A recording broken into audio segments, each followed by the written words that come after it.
Okay, so what we have here is a finished umbrella swift and motorized yarn winder.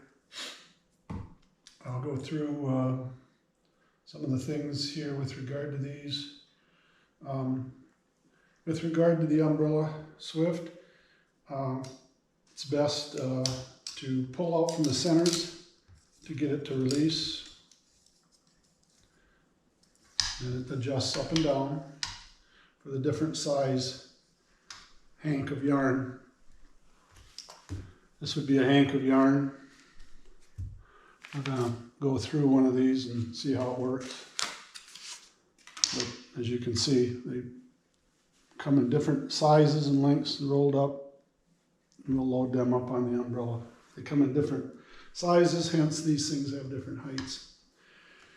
The unit can be adjusted from the top down, and this one you can also adjust it from the bottom up. Just do it so you take your pick. I do it from the top myself all the time. There's a center bush on here that's used if you rewind, that can be used if you want to redo one. So this is a ball of yarn, and if you want to, you don't like the way it is and you want to rewind it, the rewinding action will tend to tighten up on here. And so to prevent this from just flopping down, you can adjust this up to a height and this down to a height. And then it's kind of locked in there until you're done. As a general rule, always, when you're done with all these, don't have a lot of tension on this when you push it down to tighten up the hank. I'll show you that later. Just have a light amount. In the toolbox, there's or in the winder, is an open door, and inside here is the foot pedal for an adjustable speed of the yarn winder, and then there's also a small utility toolbox, whatever you want to call it, that has some material in it. Inside here is a thimble that goes on here. And then it also has a spindle that goes in the middle, and I'll show you what that's for, to direct the string. Seems to really help. Inside here then is a couple of components for the umbrella. There's some Allen wrenches in here that fit different things, like the shafts and some of the parts in here. There's a crochet hook, a handmade crochet hook to help get the yarn through. And then I put in a little extra piece of leather strap. If these ever go bad, you'll have them. The unit is set up so that you just put the peg through the hole. There's a hole in the base on each of the corners. You can take your pick, which one you need. Find a place to mount this, kitchen table or some other thing. And then simply tighten this up. Put a good snug on it, so that it holds it rigid. Now, a feature of this umbrella swift that's really nice is this has a peg that you pull out so that you can mount this horizontally. And this is really handy for mounting. So, and I'll show you how to load that up and make this all work. So it allows you to rotate it, which is really handy for that. And then when you're done, you'll put it back to the top and you'll pull it from there. Okay, with regard to winder, I'm going to take the lid apart, top apart, to show you what's inside the unit, so you have a little bit of idea if you ever want to take it apart. Okay, so here is the internals of the yarn winder, and as you can see, there's a sewing machine motor in a worm gearbox. This gear sits stationary while this rotates the arm, and that gives you the oscillatory motion. This represents the compartment with the little toolbox and your foot control here. There's a counterweight, a couple Allen wrenches, and I'll show you how this all kind of goes back together. It's very Very straightforward, pretty simple. So just simple Phillips screws. This will set itself pretty much to where it needs to be without a whole lot of work. You just take the screws and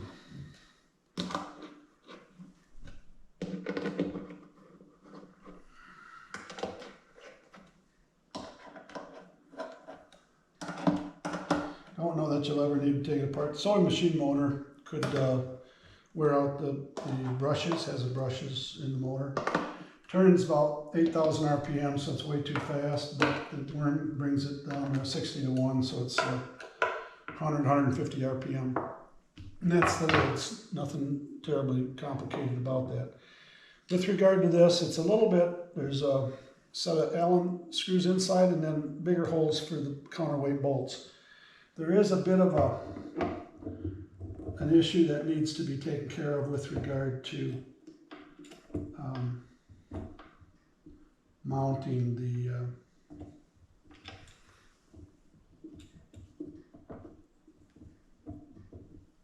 and it's got to do with the elevation or how high. And what I'll show you here is that it needs to clear. So, oh, I don't know if you can see that right here, how the gear just goes up and down enough to where it just gets on there. It's a little above the bottom, and you also don't want this counterweight then to hit the tabletop. Other than that, it's pretty straightforward. It's nothing real magical about anything with it. There's 2 screws, small Allen wrenches in the kit. You tighten them up, finger tight, should be pretty good. And then these are a little bigger bolt. And the Allen wrench also in the kit. Take the counterweight off.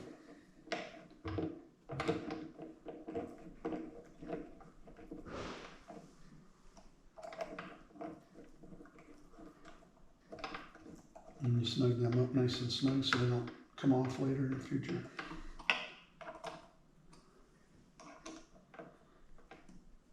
And that's really all there is to the internals of this unit.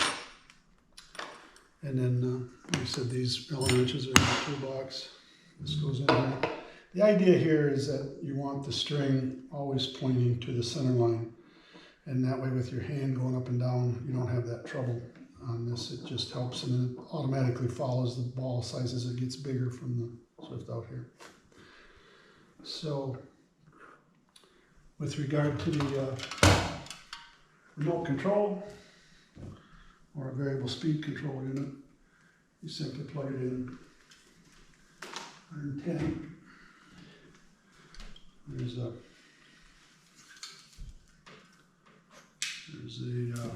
socket in the side here. It only goes on one way. Shove it in all the way. Use this on the ground. Foot pedal. And that's how she works. Okay. Now with regard to the umbrella Swift again, let's load one up here and see if I can do this and make it come out. Sometimes we have troubles. This is probably the part you got to be maybe the most careful with. Again, pull them out from the sides. Get them to start off with it like so. And what you'll see, again, with the hank that you buy, is it comes like this. There's strings in amongst there that have to be snipped. And so, again, being horizontal, this is really handy. You see, you can put that on there and put it where you like it. Again, I like moving from this side out. You extend it until it comes in contact. It doesn't have to be super tight by any means. Now, there's several strings on here that are removed.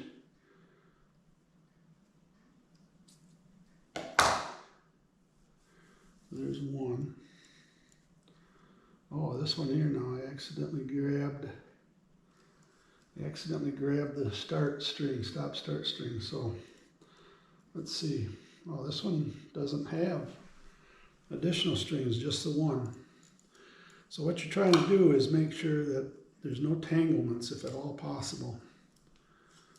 And it's real easy to do that when she's in this mode, maybe even a little softer, so that you can flex it out. Now, one of these tends to be a little better one to start to the top, and one of them tends to be one of the bottom. So I try to find which one is on the outer side. It looks like to me this one's the outer side. Yeah, I think so. I think this other one here is more the inside one. So what I'm going to do is wrap this around a couple of times just so it doesn't flop around. Don't tie it off at all, because what happens is when you get done, this thing gets going pretty quick. It's liable to snag. Snug it up low. I think we'll call that good. Feels pretty good. Steam it up. And technically, she should be ready to rock and roll.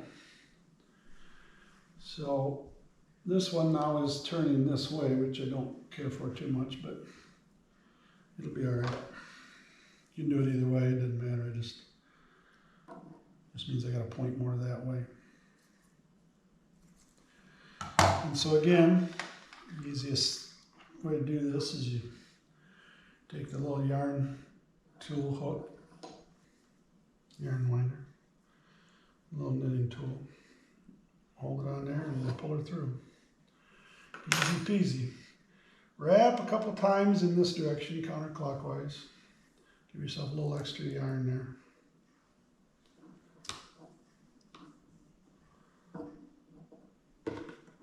And I'll turn this a little bit that way. Okay, so we're going to try it and see if we can get one to wind.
Drop the mic. Look at that, that's a perfect ball. So, what I found out from Miss Jenny is that no tension makes the best ball. Putting tension on it, I tend to have a little bit of trouble with it. So, loosen this up, put it back in storage, close it up, and away you go.